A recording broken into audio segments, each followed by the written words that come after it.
Therapeutic Radiographer-led Oncology podcast. This is podcast number 27. My name is Naaman Joker Anderson, and I'm joined by my fellow host, Joe McNamara. Hi, everyone. A big thank you to our last guest, Dr. Richard Simcock, who talked about his career, frailty, and the National Survivorship Programme. If you haven't had a chance yet, please do go and take a listen. So, it's our first one back after Christmas and New Year, little break. So we're very pleased to introduce our guest for this evening, Iyna Butt, who will be discussing her experience with breast cancer and her work around raising awareness of breast cancer within the Southeast Asian community. Hi Iyna, how are you? I'm good, thank you. Thank you for having me, I'm excited. Good, it's nice to have you. So, please can you tell us a bit about yourself and, if you feel comfortable, the treatment that you've had as well? Yeah, so I'm a HR and people and talent director at a fit-out business in Reading. I have been there for over 3 years now and absolutely love what I do. I've been doing HR for about 14 years now.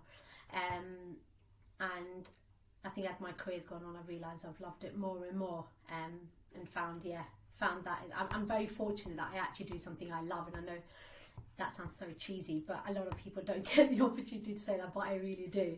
I'm also obviously, like I said, I've had breast cancer. I was diagnosed with stage 3, grade 3 breast cancer when I was 30 years old. In 2015, goodness, I need to kind of remember that now, feels like it was a lifetime ago. I had no family history. I didn't know anybody who'd ever had breast cancer in my family or extended family or friends. I wasn't overweight, I wasn't unhealthy, I had no underlying health conditions, so it was a complete shock when I found out I had breast cancer, and to the fact of how advanced the cancer had got. It's not like I'd found out a small tumour and I was diagnosed stage 1. And from the treatment, so 2015, and it happened all really quickly, to be honest. I found a lump at home myself after a workout. I made a New Year's resolution, as everyone does, to work out, because I was told I had an underactive thyroid, and I had a steady weight all my life, and I could feel a few of the pounds kind of starting to come on just after my 30th, and I thought, oh goodness, I can see this is happening. And then obviously I was told I had an underactive thyroid, and I was like, okay, Iyna, you need to start working out. I've always had a good kind of I've always been good with my food, but I've never really worked out. So I made a commitment to work out. At the time, my son was only 4 years old. Yes, he was. He was only 4 years old at the time. And my husband used to do nights, and kind of going out to the gym just wasn't something that I could physically do working full time. So I did a workout at home. This must have been the first week of January. And that late evening, must have been about 10, 11 o'clock at night, I kind of scratched the lower part of my right breast and felt something quite solid and hard and dense. And that's when I went to go on and do a self-examination. Before that, I had never done a breast self-examination, had never spoken about it, no idea that if it was even important or not to do it. It wasn't a conversation we had. That was on a Thursday. I went to the GP that Friday morning, the next day. The following, she then referred me and said somebody would contact me from the Windsor Parapet Clinic, the breast clinic, in 2 weeks' time. The following Monday, I got a call to say, could you come in today for an appointment? I went in that Monday. They did a mammogram, they did a biopsy, they did an examination, and then the following Tuesday, I was literally called in and told I had stage 3 breast cancer. So within a week and a half, everything had the world had kind of turned around. And that whole year was just a whirlwind, to be honest with you. I ended up having 6 rounds of chemotherapy, which absolutely knocked me senseless. I lost my hair, eyebrows, lashes. I gained serious amounts of weight because of the steroids I had to take and the chemotherapy in itself. I then had to have surgery. And then after surgery, I had 20 rounds of radiotherapy every single day for a month, Monday to Friday. And that took me up to October. I remember saying to my oncologist, because my birthday, my anniversary is in October, a week apart, and I said to my oncologist, will I be done on my 31st birthday, for goodness sake? And he said, I'm really sorry, Iyna, you won't, but you'll be done on before your anniversary. And I finished my treatment a day before my wedding anniversary, which was awesome. So that's a date that I will always remember now, because it was so close to my anniversary. So it was a nice anniversary gift, to be fair, to me and my husband. So 2015 was honestly just taken up with treatments and more MRIs, more CTs, more biopsies. I always hear people say the hospital became my second home, but honestly it felt like it was your first home, and my home was my second home. And because you're in the hospital that much, for something or another, if it's not that, it's blood tests. Things happen quite quickly as well, don't they? Even if it's more routine, they want to get you through the 2-week wait pathway quicker, or just, that sort of thing as well. I suppose, how was the communication when you were going through it? Honestly, when I was diagnosed, the first conversation my family had when we got home was, I'm the second youngest out of 6 siblings, so there's a lot of us. And the first conversation that came out of it was, we're going private. I'm not waiting, Iyna. We're not waiting for the NHS. We're not sitting there waiting around for the NHS to give us an appointment or this or that. Because the first 3 weeks after I was told were spent having bone scans, MRIs, and all of this stuff to determine if the cancer had spread. Because the tumour was, they said, over 5 inches. It's 5 centimetres, sorry. And they weren't sure if it had spread anywhere else into my organs. Thankfully they hadn't, hence why the diagnosis was at stage 3. So my family were just like, we're not waiting around, and I didn't have private cover at the time. And I said, look guys, don't panic, let's just kind of sit back and wait, let these results come back, and if these results come back and they don't start chemo and then there's a huge delay, then we'll talk about it then. Why are we rushing? So far they've been absolutely incredible, why are we waiting? And honestly, I can't fault it. I think we can be sometimes quite ungrateful for the services that we have to our hand, and how amazing of a job that they do. The breast care nurses, the oncologists, they were all just phenomenal. They really were. I think sometimes we get a bad rap, don't we, in cancer care, because it's the things that go wrong that are more heavily spoken about. When you think of how many people have cancer and go through that cancer pathway, and actually in terms of the service that we receive, it is pretty phenomenal, isn't it? And I always kind of, obviously working for the NHS, you're like, I love it, I'm an NHS brand ambassador, but being a patient and being on the other side of it, I definitely am thankful for that. And you only have to go elsewhere. I was on holiday in Hong Kong and doing some work, and I always remember I was really, really poorly, and I thought, I can't not go anymore, I've got to go. And I had tonsillitis, so it wasn't anything serious, but I was just so poorly, and I turned up and they said, no one is to see you until you pay. And I just went, what? Like, but it's so different, isn't it, to just the society that we have here in terms of kind of being able to access healthcare. It really shocked me, and I felt absolutely awful. And I spent an hour on the phone to my mum, my husband, and also an insurance company, just trying to get funds into an account to prove that I could pay for treatment. It was crazy. Yeah, no, I agree. I think you really have to go through something as serious as that to realise, it's very easy to complain about one thing that goes wrong when actually there's thousands of things that are going right with the system. And we, like you said, we have it at our doorstep. We can just walk into a hospital and say, try to save my life, for goodness sake, and they will do it. There's no question about money or, are you covered, are you not, where are you from, nothing. They just look after you. And yeah, they were amazing with me. And to be honest, 6 years on, they still are. I've had a raft of other issues after. I've had to have an oophorectomy last year because the cancer I had was estrogen positive, and I had a very high chance of getting ovarian cancer. So after having ovarian suppression injections for 3 years, I finally gave in last year and had an oophorectomy, which obviously has pushed me into a false menopause, what I did 3 years ago, but it's now permanently kind of done that now. Yeah. But the NHS again, every time I have a scare or an issue or problems or a continuous bone pain, which I get quite a bit, I'm in within minutes for scans or MRIs or checks or an appointment or anything. So the aftercare from that perspective has been amazing as well. So I have no qualms at all with how they've, and I don't think it would be any different for anyone else. Anna, can I just ask about your oophorectomy? Yes. Was that a big decision to make? Was that something that you'd really tried to put off, or was it something that you just thought, okay, now is the time in my life that I feel I need to make that decision? No, I'll be honest, it was a really difficult decision for me. Not because of having kids, to be honest with you. I was told when I was going to have chemo that they were going to, because I was young at the age I got breast cancer, and because the cancer was quite advanced, they said they were going to hit me with pretty much the strongest chemo they can, and it will knock me senseless, but my body would be able to take it because I'm so young. And that was it. I remember my oncologist saying to me that there's kind of pros and cons to getting cancer younger.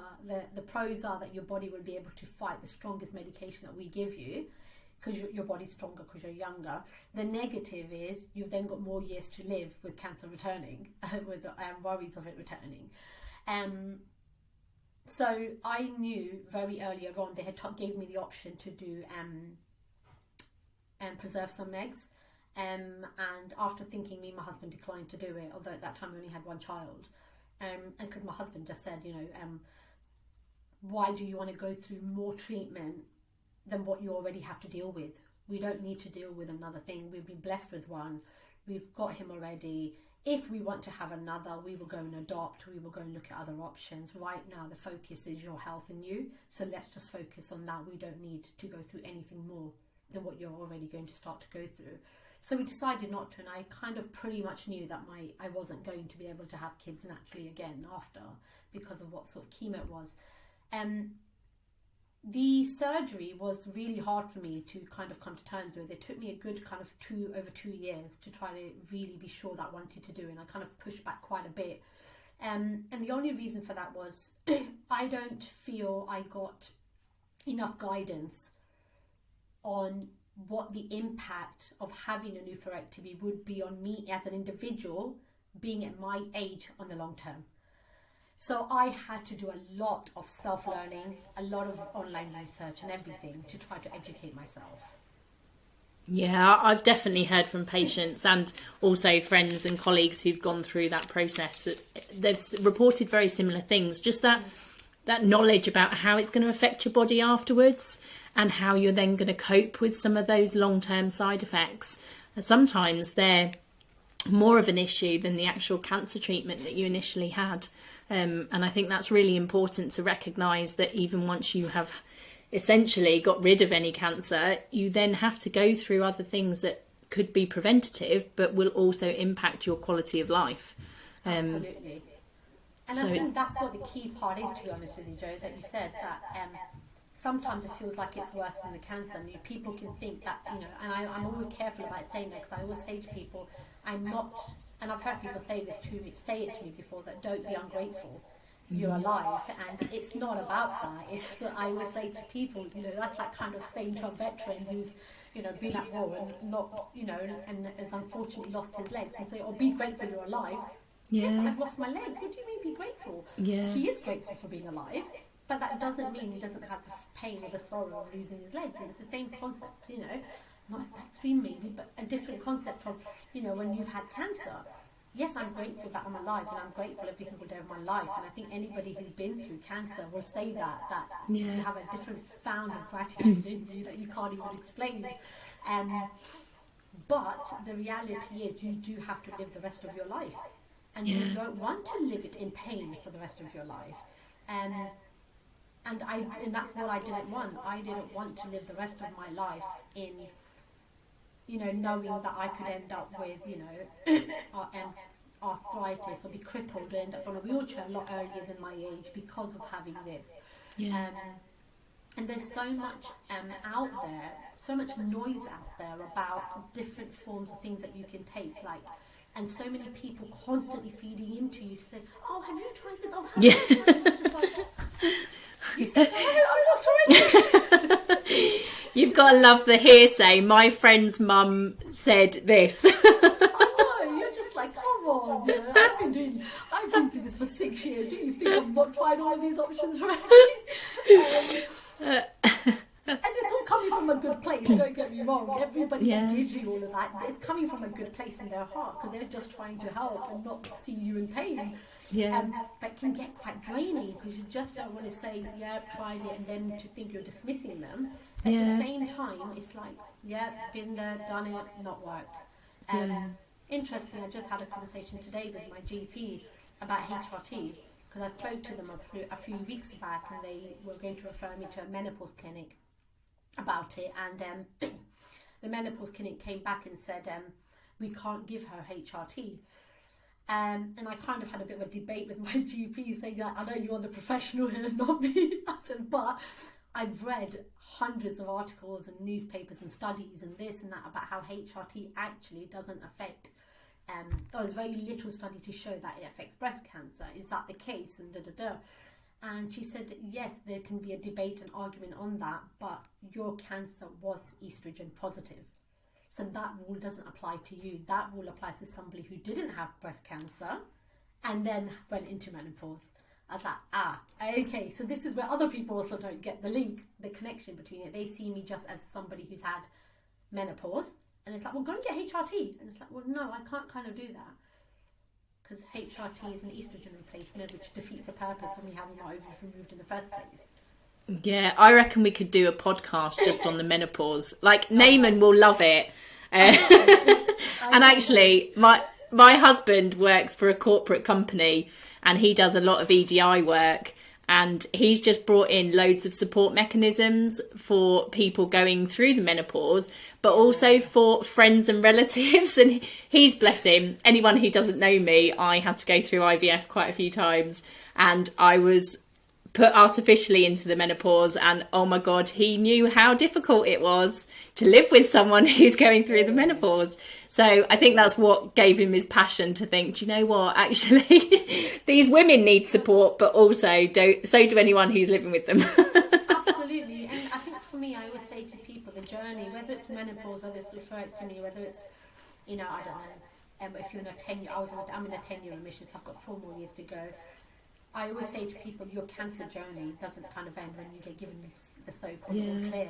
It continues in so many different ways, and it might not be officially the cancer, but it's other things then that are connected to your cancer. So, Iyna, I know we could go on for hours about this, but you do have a really, really important role that you're now playing within your own community, but also much bigger and wider scale. So do you want to tell me a little bit about that? Yes. So I'm at the moment in the process of raising awareness of breast cancer specifically, because obviously that's the journey I've been through, within the Southeast Asian community.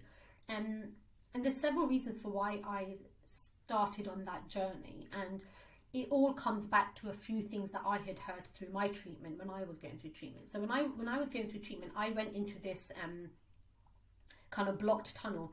I literally had blinkers on. I pretty much put my head down and just powered through my treatment. And the only person I could see at the end of that tunnel was my 4-year-old son. And I kept telling myself, Iyna, you've got to pull through. Every time I felt like I couldn't do it, or I told myself, Iyna, I can't do this anymore, I can't do it, I need to quit. I used to say to my husband when I was really struggling through chemo, I would say to people, I'd kind of fall. I'm human, I fell as well. But I never allowed myself to fall rock bottom where I could pick myself back up again. Kind of bounced up and down like on a bouncy castle, really, I'd probably say. Just didn't touch the ground enough. And I just put those blinkers on. I just saw my son at the end, and I said, okay, that's where I've got to end up. So through that journey, I wasn't on social media. I wasn't pretty much didn't have my phone around me. So my brothers, sisters, and my parents basically became this very protective bubble around me. They cared for me. I moved in with my parents because I wasn't able to kind of be on my own. And they created this invisible bubble around me. And I don't know if you've seen The Incredibles, they do this invisible bubble around the characters. And that was pretty much what my family had done. It's only when my treatment ended that I heard so many things that they heard from people outside, like family, friends and communities and relatives and stuff. And it was things like, tell Iyna to wear a black bra and the cancer will go away because black represents evil. Iyna must have done something wrong in life, so this is some form of punishment from God. Somebody had said, tell her not to have any treatment and just pray and ask for forgiveness and she'll be fine. She needs to have more faith. It's because she doesn't have faith that she's relying on the medication in order for that to cure her. And that's just some of the things that they had kind of heard. Somebody even said, called me sister in the terms of, in an Islamic, because I'm Muslim, but in Islamic term, because I was wearing a kind of like a headscarf to cover my obviously bald head. And somebody saw me in a shopping mall, which nobody's ever referred me to as, and said, oh, hello sister. And I kind of did this and looked around because I was with my two sisters, and I kind of walked past thinking she's not talking to me. But it was because I think that was a realization, oh my goodness, she's talking to me. I'm the one, I'm the sister she's talking to, because I'm the one with the headscarf on. And I realized what people's perceptions were. All of those things made me realize that, goodness me, there's a real lack of education and knowledge around breast cancer within the South Asian community. There's a real sense of I was talking to my oldest brother about my breast surgery, because I was batting between having a mastectomy or a lumpectomy, because I was given the option eventually that I could have a lumpectomy if I wanted to. And a friend of a friend heard me having a conversation and actually said to me, she was my age, and actually said to me, I can't believe you're speaking, her exact words were, I can't believe you're speaking to your brother about a boob job. And I said, excuse me? I said, I am not speaking to my brother about a boob job. I'm speaking to my brother about my breast cancer surgery. That's very, very different. And she said, I wouldn't even dare say the word breast in front of my brother, forget talking to him about my surgery. And I think all of these things made me really realise that there's a real lack of education, knowledge, openness about breast cancer. And I think breast cancer more than cancer, because the word breast is such a sexualised word in general within the South Asian community, because culturally I believe most of us were brought up quite in a modest way, especially with our bodies and women, and traditionally how you should dress. It's all very, very modest. Women aren't generally brought up to be quite outwards, or to be openly speaking about body parts and things. So when you talk about a woman getting breast cancer, when I started to speak to more people, they're like, well, why don't you just say you had cancer? Why are you telling people you got breast cancer? They didn't want me saying that I had breast cancer. I was then invited onto Victoria Derbyshire show in 2017, 2017 or 2018, to talk about the stigma and taboo of breast cancer within the South Asian community. And when I attended her show, I don't have a very common name, to be fair, so it's quite easy to find me on Facebook. I don't think you're going to end up with hundreds of Iyna butts on there spelled the way mine is. Quite a few people searched my name and private messaged me, and the sort of messages I got, I won't lie, really, really broke my heart. I had women from, every South Asian background. I had Bangladeshi, Hindus, Sikhs, Muslims, Pakistanis, Indians message me. Some had said that their husband had left them during treatment because they said, you're not the woman that I married. Another woman told me her kids had been taken away from her because they said that if people find out that your mum's got breast cancer, the daughters won't get married in the community. Nobody will want to marry their daughters. So she was taken away from her daughters. Another one had to hide it from her family, and only her in-laws knew who she lived with. So her own parents and brothers and sisters didn't know, and she had to hide it. others, even till today with some of the work I do, they will attend some of the focus groups I do, the small ones, but they will not want their names shared. They don't want their pictures taken because they said some of the families know they've got cancer, but they don't know what extent they've got cancer, what grade it was. And I think all of that made me really realise that I guess there's 2-3 key different things that I found. One, I think there's, like I said, lack of education and knowledge within the South Asian community about breast cancer and what it means. There's a real stigma and taboo around it, not just knowledge, but a stigma and taboo about even talking about cancer in general, and the link to mental health, which are links to that stigma and taboo. And I think the third one for me was the lack of awareness of, does cancer even affect us as South Asian people? Honestly, things that you have said, like I've been qualified 20 odd years now, and some of the things you've said have just resonated with me, that I know that I've said to patients saying, oh, well, why don't you talk to your family? Have you got support from your family? And I am literally sitting here going, how naive was I? Like, if there was a reason why they couldn't, and that they were reaching out more to me or to the clinical staff or to the information support staff. And honestly, it's almost like a bit of a light bulb moment of actually some of those patients who I were urging to go, oh, you know, you should really try and talk to your family about how you're feeling, and, you know, have you got support mechanisms in place at home? Definitely resonate with me. And I used to do a lot of femcare talks to usually gynecological patients. And I know from that experience that, you know, there were some patients who would literally just sit there going, oh my gosh, I can't believe she's talking to me about sex and sexual intercourse and pleasure and anything like that. They were horrified. You could physically see them going, oh my gosh, please be quiet. But I never thought about it for a breast cancer patient. How weird's that? That I just hadn't necessarily made that same link. I think that's because actually another thing I was actually going to say was, I just remembered, was the lack of representation for me is that's one of the biggest pushes I'm trying to do now. That for me is a really big issue.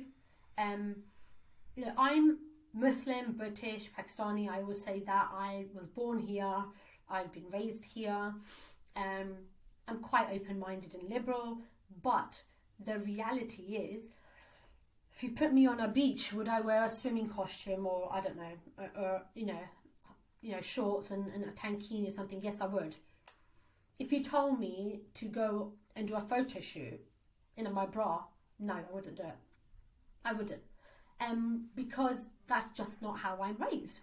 I'm not raised to have my body, even semi-nude, out for the world to see in an environment where the eyes are going to be on me. That's not how I'm raised. And I can assure you, from the most people that I have spoken to, I'm not saying all South Asian people, because that would be generalising, and it's not all, because I know many who are okay to do it, and that's absolutely fine. But a majority of many South Asian people are not okay with that, because that's not how they're culturally brought up, you know.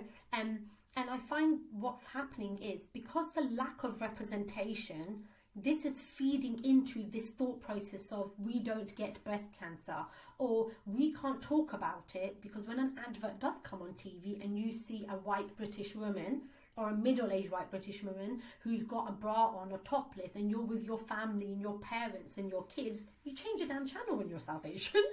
Like, skip, you know, EastEnders is on, as a kissing scene, skip forward here, you know, because you're not brought up to think that that is normal. Like you said, Joe, about the whole sexuality concept. It's not a conversation we are brought up having. It doesn't matter how liberal you get. So this lack of representation is just adding fuel to the fire in my mind, because it's making, you know, I say us, being South Asian, it's making us think that, well, I'm not affected. Yeah, it's funny you said about, well, I suppose an example for me is whenever I've been to India to watch a Bollywood film, all the swear words are cut out. or any of those kind of scenes kissing, they're just not there anymore. So you can watch the exact same film here and you'd have everything there, but in India it's all censored. Or even the subtitles, they'll change it.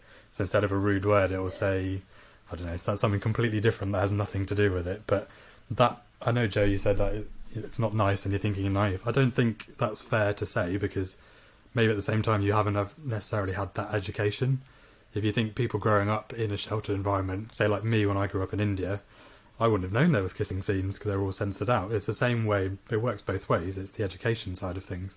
But now it's the way we're talking about mental health more, these sort of conversations about different communities, I think people are more confident to openly discuss it. I think one of the stats, I know you didn't say the stat, but talking about why Southeast Asian communities may not know that breast cancer affects them. I think one of the stats you've shared before through Instagram, Iyna, is I think it's 1/5 of Southeast Asian communities believe that breast cancer only affects white middle-aged women.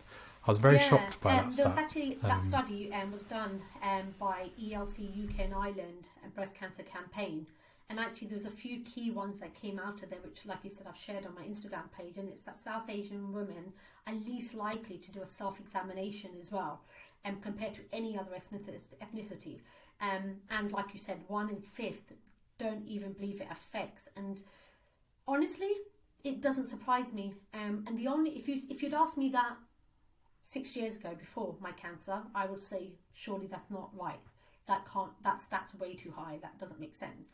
But actually, it's as if since I've had cancer and I've started all this charitable work that I'm doing, my life is, I will use the word consumed, but that feels like it's a bit negative. I'm not saying in a negative, I love what I do, but it's kind of consumed around breast cancer people. You know, I either meet people who've had breast cancer or going through breast cancer or have just been diagnosed or going for a checkup. And everybody I speak to, I would say more than 80% of them have similar thought processes, and I now don't get shocked anymore. Actually, it saddens me now more than gets me shocked. I'm past the anger and frustration to kind of, all right, what the heck am I doing to try to play my tiny little part within the bigger system to try to make things shift and change, because things have got to shift and change. But I think one of the other stats within that was that 1 in 20 don't even feel comfortable due to cultural barriers to self-examine. That's crazy. You know, you're self-examining yourself in your own house. Yeah, and this is why this is so important. There are many people from, non-white backgrounds, if you want. I know we've had a conversation about the term BAME, or people of colour or from a different community. But so there's a few. So I looked at some of obviously there was a census last year, wasn't there? But the last one was 2011. So the reason why I think this is so important is the Office of National Statistics. I always get this wrong, for the ONS. So they found, so London's always the main example because it's the capital, but 40.2% of Londoners identified from an Asian, black or mixed or other background, I think, of which I think is 18.5% identified as Asian, which is, that's a huge number of people if you think. So that's an amazing stat in itself. But so obviously Southeast Asian, that's India, Pakistan, Bangladesh, Sri Lanka, Nepal and Bhutan as well. That's 6 quite big areas, big communities that, they do come here from all sort of kind of backgrounds, and they'll settle here for a long thing. And that large number, I think, from across the country, can't quote me on this, but just try and calculate. I can just see you now going, difficult. I'm going to say a stat, but is it the right one? Yeah, I don't know what the plus or minus margin is, but I tried very hard to calculate this, and I did check it 3 or 4 times. But of the population from that consensus, 11.8% identified as female Southeast Asian sort of people, if you want. Again, that is a huge amount of people who may not, if you think of that 1/5 statistic, that's exactly. A lot of people. And I think that's what's worrying. I find, I think there was another study that was done in 2015. I will try to find and let you know after, to be honest with you. So I can't remember who the study was done by. But the study was done and it basically said that Southeast Asian women are least likely to go for their mammogram than other communities. ethnicities and compared to your white British women. And a lot of the reasons for that is, again, I feel from people that I've spoken to, is because of, you know, when I speak to a lot of women for why they don't go, it's the shame that's attached to about going to a breast examination. It's the lack of a tailored support, in the sense of the shame of being topless and again being nude and having to take your clothes off, even though it's in front of another woman. The lack of information actually of what that is going to happen, the lack of tailored information in the sense of language barriers. Some women don't even have a clue what they're going for. Yes, they get a letter through the post. Yes, it's in English, but that letter is no different to a mail shot, you know, junk mail in their post that they read, rip up and put in the bin again. I've definitely witnessed that before, even as a student actually working in outpatients, and people coming for an oncology appointment, they had no idea what the terminology oncology was, and, you know, totally floored by the fact that an oncologist was just telling them that they had cancer, and they were like, no, I've just got a cold, literally have just got a cold. And I was going for a chest x-ray because they just wanted to see if I had a chest infection. So I've definitely witnessed that firsthand. And even now I think we're better in terms of providing information, leaflets and booklets and even online. But actually, if you don't access any of that, or you know, you're within your bubble, exactly like you put earlier, your community bubble, you wouldn't see any of this. So it's kind of how we're infiltrating through that, really. I think, but that's exactly what happens though, that bubble that you're saying. And this is where what I'm trying to do with the charity bit of work is, so I always say to people, I'm in talks with Macmillan and breast cancer now about similar things, and trying to get their support in doing things differently. And the one thing I said to both of them was, it's all, and again, I think I said this earlier to you guys, I can go off on a bit of a tangent about this, because I can get very, very emotionally invested in something, because I can see things not changing, or they're not changing fast enough. And it baffles me how we are in the 21st century, and we, like the statistics you gave them, and of what, over 12% of these people are South Asian. How are we not still, we recognise there's an issue, why are we not doing things differently to the norm in order to make that change? This is a community that doesn't come out of their bubble. Yeah. So why are we not going into the community? Or is it that we think that we're doing enough from an EDI perspective, but we're not being specific enough? Are we trying to do something that is BAME orientated, that isn't necessarily looking at society, cultures, religions specifically, and breaking it down? Can I say something that's going to rock the boat a little bit? Oh no, we love it on the podcast. Go for it. Absolutely go for it. I don't think that's true. I don't think we do think we're doing enough. I'm sorry. I really don't think we do. I have spoken to enough big charities over the last few months, over a year. I have spoken to people's heads of EDI teams. I have spoken to social media teams who are looking at diversity. You cannot tell me that you are trying to target a diverse market when your diversity team has got nobody diverse. I'm sorry. Yeah, no, I totally agree with you. I know that's really calling it out, and I'm going to get really shot down. No, absolutely not. We love it. No, you are. You're absolutely right. We said, I've been in lots of situations where I've been asked for opinions, and I'm like, I will be an ally. I will absolutely call people out, but I'm not the person to represent. Yeah. I can't represent. I speak to Leanne through quite a bit. I went to her photo shoot and supported her with her photo shoot that she really recently did for Black Women Rising. But the reality is, I'm not black. I cannot understand the challenges, or represent her and support her in her representation for the challenges. And actually, me and her had a really interesting conversation when I went for a photo shoot.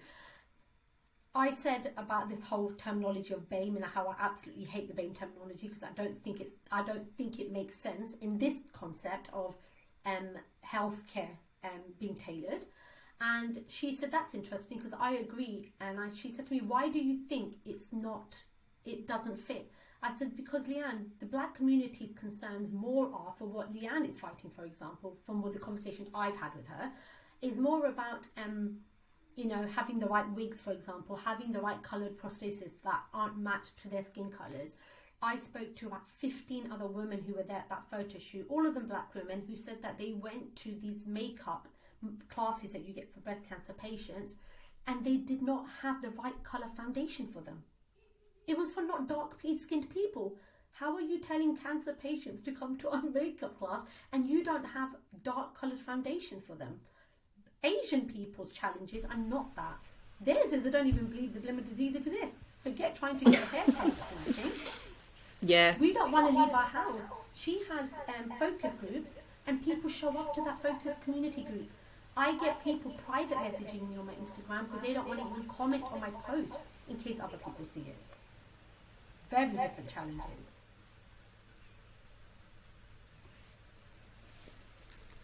Yeah, it's interesting you mentioned about the prosthesis. I've had a patient with very dark skin who, we just had a review, a breast cancer patient, and they just said, I was offered a prosthesis, but it was very, very kind of white or even slightly tanned colour, and they were told, you can just paint it black. I can't believe that. That was advice. I know there is a lot of work being done now looking at different sort of shades or skin tones for prostheses and things like that. There are there's a lot more research going into it now, which is nice to see. But does it need research? Still a long way to go, if we are going to almost throw things out of the box, do you need bloody research? Oh, you're going to have to put an expletive now on the podcast. But do you need research to justify? Because would we do research for white people? Like, would you go, oh, we need to get some white prosthesis? Would you go, is it evidence based? How psychologically is that going to impact those patients? We wouldn't. So I get the research, and some of the research is on different themes, but just sometimes I think, why invest in that area when you could just pay more money to specialise in providing the service or the care that these patients need? Some of the skin tone research was already there. So L'Oreal, when they did their different shades, they used, I can't remember the exact number, but it was, I think, around 400 plus different shades of skin tones. So that research is already there. So that's probably more the research I was talking about. But I think it's utilising what's there and then almost matching it if you want. But that's not there in the NHS yet. But I know we've talked quite a lot about stigma, especially for the Southeast Asian community. I don't know, how are you going about trying to tackle it, or how can we help tackle it? Little on me is trying to do what I can on my own. But there's only so much I can do on my own. And anybody that can help spread the voice. Okay, what I'm doing at the moment is I've got a few smaller bits of things that I'm doing from what I've seen from the community that I've been speaking to over the last 6 years of me having cancer, and different people I've connected, especially over the last 2-3 years of specifically branching out and having my Instagram page and speaking to cancer patients. Is I've got a small kind of network sisterhood group called Cancer Chai and Chat. And I basically hold small groups off-site in kind of a hotel. It's for just 10 people, and it's a place where South Asian women can come, connect, learn, speak to each other. I don't advertise who's attending. Names don't get mentioned. Pictures are not taken when you're there. The only picture that goes up onto social media is to advertise at this date, on this time. Can you private message me to book your slot?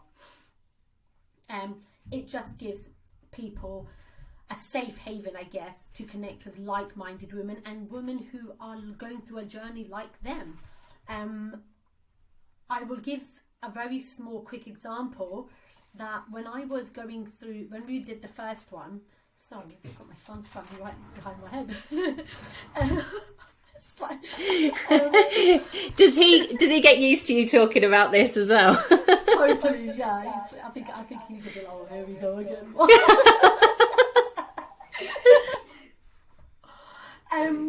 So when we did the first Cancer Try and Chat, one of the girls who turned up had already had her breast reconstruction surgery. Another one who was there at the same time, she was due to have hers. And when they started to talk about what different surgeries they had, the one who was about to go and have hers had never heard of the one that the other one had had. And actually, she got a bit of information on it. The others kind of gave their input, said, oh my goodness, no, you should definitely get all your options. Don't just go with what one option your oncologist or surgeon has given. You should do it. So these are some of the options that we've heard, And they got talking. And then I asked all of them, I said, do you want me to set up a WhatsApp group with all of you guys together? You don't have to if you don't want to. That way you can share things until the next one comes along. And they said, yeah, sure. Only for a month later for that same girl to message saying, thank you so much for sharing that information, because actually now I've been given more detail and actually I'm going for that surgery, which I never knew about before. And that's a very small example of a win in that situation. You know, that individual has not told people outside of the community about her diagnosis. So she's not going outside of that bubble to get information. So I've got that Cancer Try and Chat that I hold. I've got my next one hopefully booked for the first week of Feb. I've recently just released a campaign called Taking Two for Me, and done a photo shoot with 8 different South Asian breast cancer survivors. And Taking Two for Me is a campaign basically which I've linked with a few other lines of for her, for me, for them, for me. And basically the concept and the story links in with take 2 minutes once a month to do your self-examination, because if you don't care for yourself, you can't care for your loved ones. And I think the main reason for doing that as a story link was because as South Asian, I think women in general, but specifically South Asian women, everything you do as a community. When you get married to the guy and his whole family. When you get, do anything, it's a very community-based attitude, and thought of, celebrating New Year's, just me, mother, half, when my mum and dad are around, just seems so wrong. So how dare you do that? Everything's very community and family orientated. So I realised that the only way to get out to the South Asian community, to get them to look after themselves and it not being selfish to care for yourself as a woman, is to say, well, actually, if you take out 2 minutes to look after yourself, you're keeping yourself healthy, which means you can then in return look after the people that you love. Because if you're not around, who's going to look after your loved ones? So it's kind of spinning it around a little bit that way. I then also do workshops in schools. I've got 2 workshops booked this month and next month in colleges now as well. And I'm reaching out to universities as well now to do breast awareness workshops for young girls, to talk about self-examination, because I think if self-examining becomes a key part in people's young girls' lives, like we get up in the morning and check our mobile phones, like we check our emails and our WhatsApp and our TikTok status and everything else, if we do that once a month, we could prevent people getting diagnosed at a much earlier stage, and it will open up those conversations.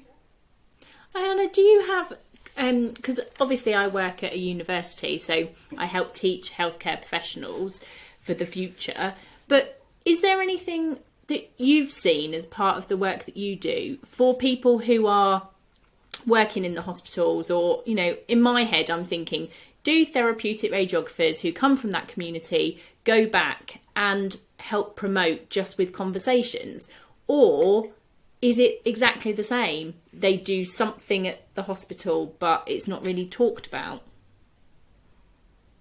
Have you seen that at all? What sense do you mean? So I'm just thinking whether or not, because we have lots of Southeast Asian students, is it something that they would go back into their own communities and openly talk about, or is it that you would imagine something that they kind of know, they take x-ray pictures or do something very technical or medical, but it's not really talked about what it is that they really do? And do you think that could be a way for us to maybe start to break down some of those barriers? I think so. I think it's, from a lot of the people that I have spoken to, I think it's very separated. That's my job. That's very, medical orientated, it's, you know, scans and X, Y, Z done, dusted, and then I'm home. I think it's very, very separated. I know a lady who's a radiographer, and she's got two daughters and a son, and she does not talk about self-examination with her daughters because her husband is not does not promote the fact that she should be talking to her daughters about their bodies. Yeah. So it's not something that happens in the house. It's not something she's brought up talking about with her mum, with her grandparents. So it just stops there. Yeah. And I find that's what the problem is. Maybe I think you kind of have to go out into the community in order to do something different. That's why I've now got, this year, in the next 2 months, I've got workshops booked in at mosques for women and young girls. I've got 2 in mosques, 3 different mosques. I've got them 2 in gurdwaras. I've got 1 in a temple at the moment as well booked in, because I've realised actually this thought process, like I said earlier, that somebody said to me, you know, you must have done something wrong in life and it's a punishment from God. There needs to be this clear separation for people to realise that going to get treatment is not deceiving your faith. Actually, they can go very, very much hand in hand. And my dad said something really amazing to me when somebody said that to him, that your daughter must have done something wrong in life. And my dad realised that I found out, and he said to me, my dad is very religious, prays 5 times a day, always has done. And my dad said, don't listen to people who say that to you. Have faith and do your medication. The medication is going to try to keep you alive, and your faith is going to give you the strength to go through that journey. You can't do one or the other without each of them. They both go joint together. So have your faith, because that's what's going to keep you going through that treatment. And I think that really stuck a chord with me, that he's right. That's exactly what it is.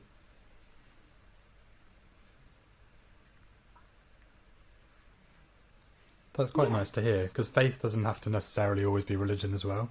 Some of it, I mean, we talk about spiritual care if you want with patients now. That doesn't mean you need to have someone from a holy background talking to you. It could just be, as you said, your faith that you believe in someone that's going to keep you alive, technically. Whatever that is. Any sort of faith, you know, I think everybody has some faith. It doesn't, like I said, doesn't have to be religion, is what keeps it going. So I'm hoping that going out into the community and doing workshops will help start those conversations more and normalise those conversations. And the one key thing where I really need massive amounts of help is where I'm reaching out to the bigger charities. And I'll be honest, again, probably rocking the boat a bit, I'm coming against, I tend to rock the boat quite a bit, by the way, you can probably tell by now. I'm coming against a bit of a brick wall. I want to release modest breast cancer campaign flyers with South Asian faces on them. Not a diverse campaign with 5 women, with one's white, one's black, one's Asian and 3 are white. No, I want a breast cancer campaign with South Asian women, so that when women walk by, they see a face that's like them.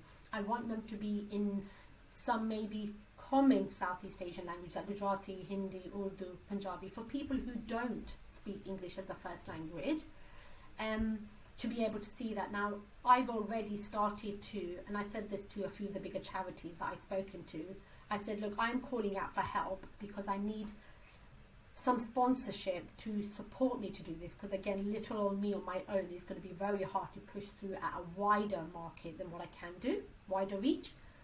But I will not rely on bigger charities to help me to then start. I will still keep carrying on and doing what I'm doing until eventually someone listens to me moaning and having a rant and decides to help. I will keep pushing through. So that's what I'm doing at the moment, really. Yeah. It's quite a lot. It's amazing. I'm sure lots of people listening will find it, you know, very inspirational, or even as Joe said, as a starting point for something else. And that's the main thing, really. I know with the stigma we touched on a bit about stereotypes. I know from my own background to being Indian, you got the good fun stuff, so the smoking, drinking, alcohol, so the traditional views of not having sexual partners outside of marriage. These are all kind of the 4 core things that I was always told, be careful, it might cause problems in the future. But I know there's a study done by King's Fund recently.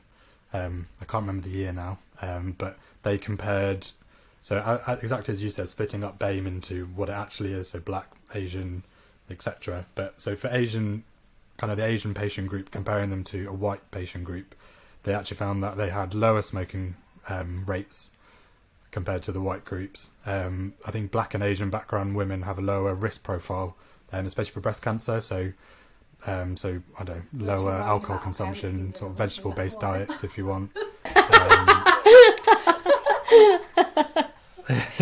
Yeah. Exactly.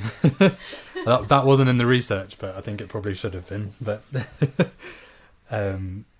but yeah, and then I think, as you said as well, is about the community gossip. So obviously, again, from my experience in India, is wherever you live, it's in a community, whether it's gated or not. But there's always one way in, one way out. So everyone knows, you're basically on top of each other. So that family element is huge.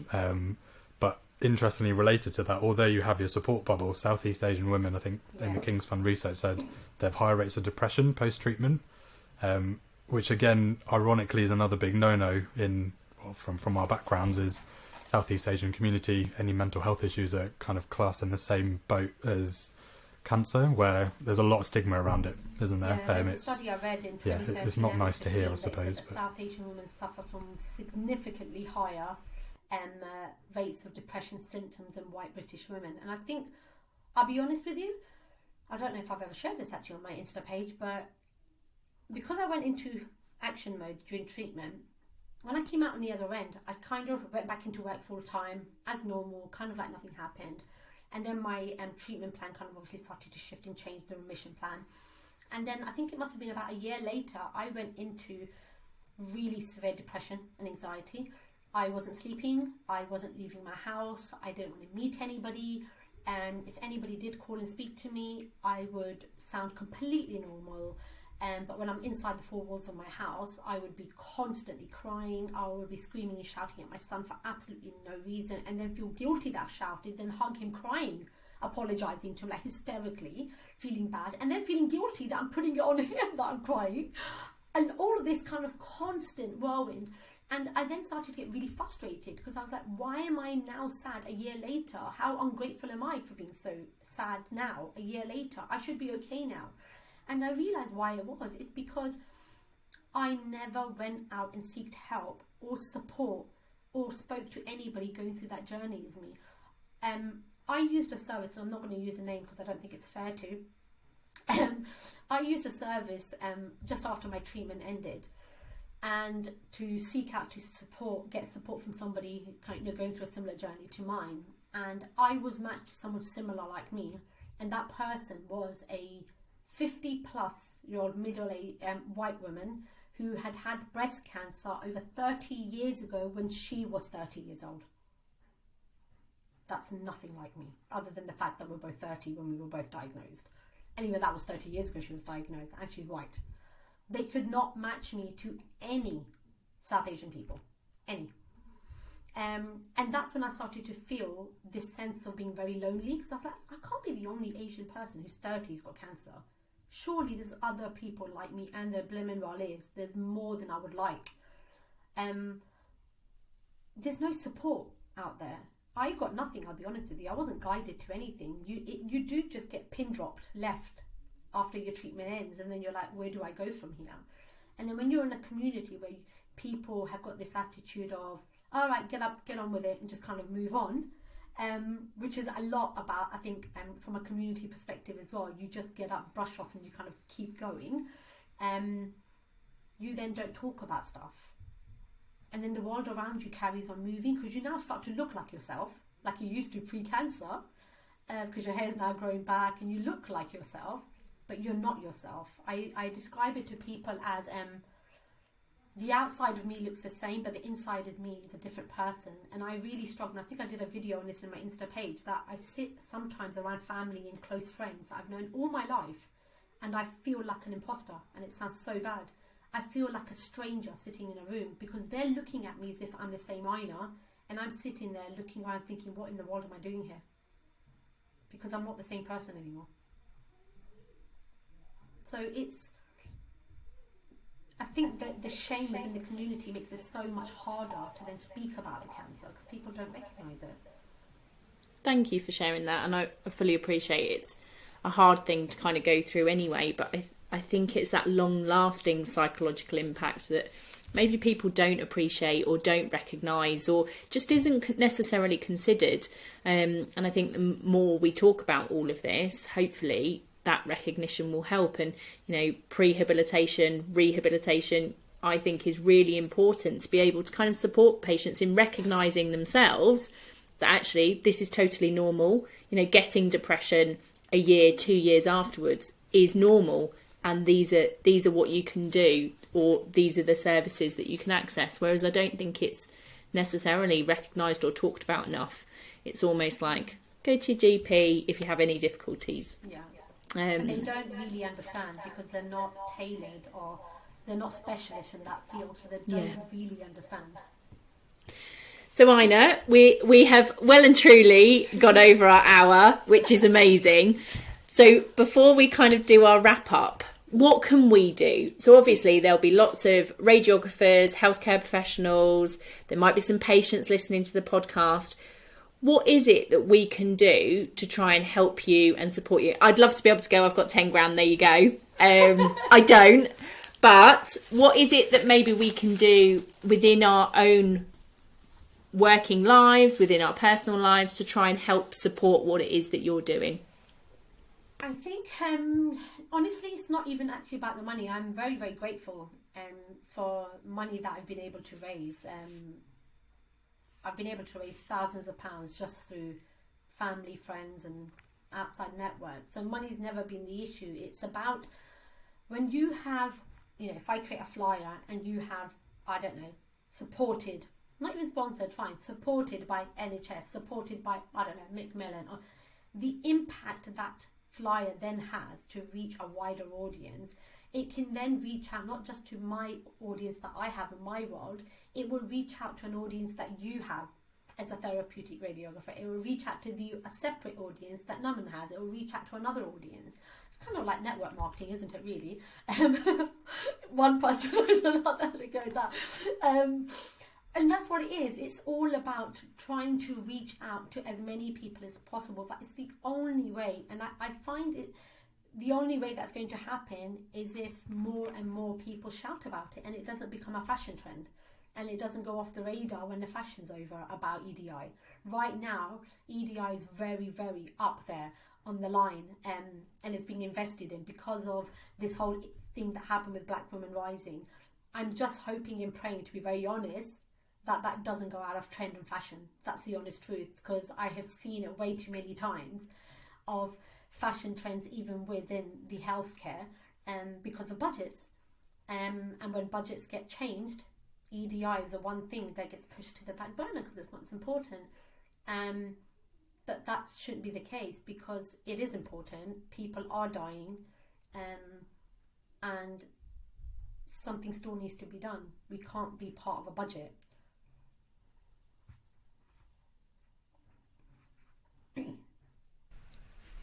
Yeah, thank you very much, Iyna. That was a lot of insight. But yeah, thank you for everything that you've shared as well, especially your own stories and all the research and stuff behind. We'll make sure we link everything in with the post for this podcast. But as Joe said, don't want to bore people too much as we've gone over an hour now. Thank you very much for everyone for listening. Yeah, so your hosts today have been Naeem Jokanson and Joe McNamara. A huge thank you to our guest Iyna Butt again. So head over to our YouTube page. You can see the live recording of this podcast as well. If you're utilising this podcast for CPD purposes, consider the reflective questions posted, along with the links and resources to literature that we've discussed in this podcast. To receive your accredited CPD digital badge, please complete the Google form that's linked with the podcast. Our next guest to feature will be Dr. Sarah Hayward Small, who will be discussing her amazing career in biomedical research and some amazing developments. So thank you for everyone for listening, and take care.